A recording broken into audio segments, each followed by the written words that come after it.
Without objection. The gentleman is recognized for 5 minutes.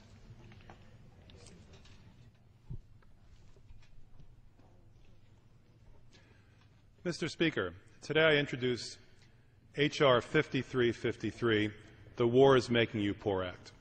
The War is Making You Poor Act does three things. First, it requires the administration to carry out the wars in Iraq and Afghanistan with only the $549 billion set forth in the President's budget for defense spending, without the additional $159 billion the President has asked for the sake of the so-called emergency war, which now stretches on to 9 years in one case and 7 years in the other.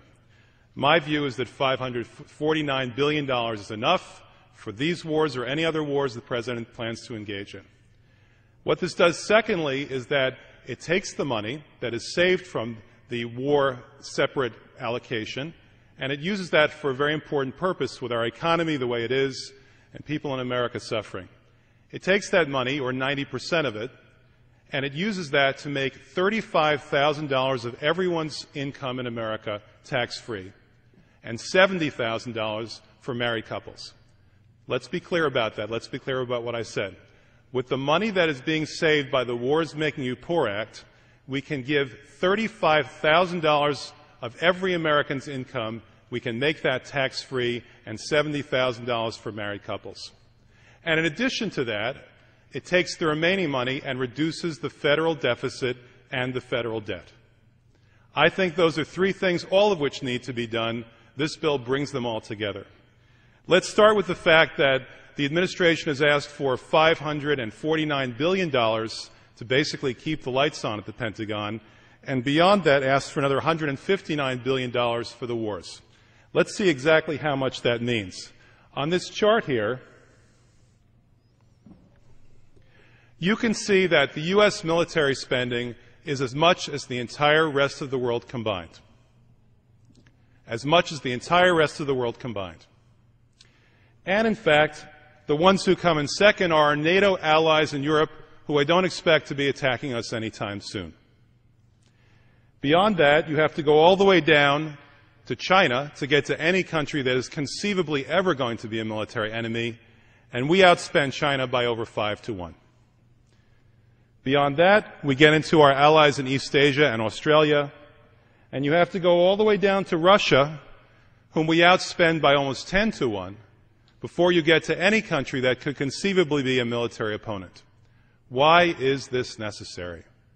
If we're going to have military spending that amounts to this much, half of all the military spending in the world, do we need to have on top of that base budget, another $150 billion for the war? I think not, particularly when people in America are suffering. So I believe that the thing we need to do is to take that $159 billion that the President has set aside. We're not saying he has to stop the war. We're not giving a cutoff date for the war. We're simply saying you need to fund that out of the base budget of $549 billion, and we take 90% of that money and give it back to the American people. And I think most people would be surprised to learn that that is so much money that we've been spending on the war in Afghanistan and the war in Iraq, that every single taxpayer in America will be able to get his first or her first $35,000 of income completely tax-free.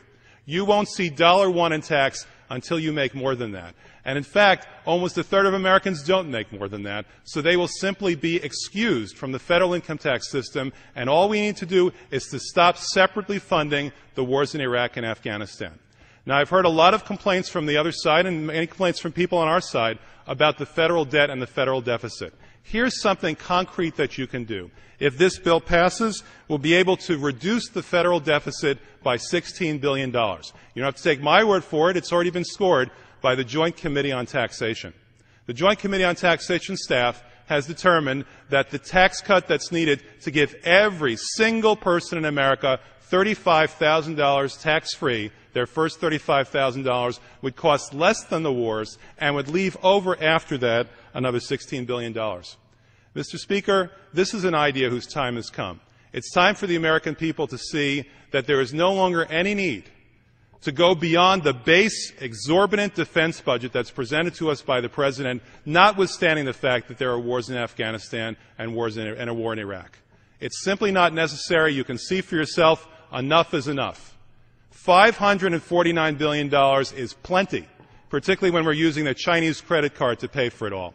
So I ask for your support, Mr. Speaker, and I hope that the Chamber will consider the H.R. 5353 War is Making You Poor Act. Thank you very much. I yield.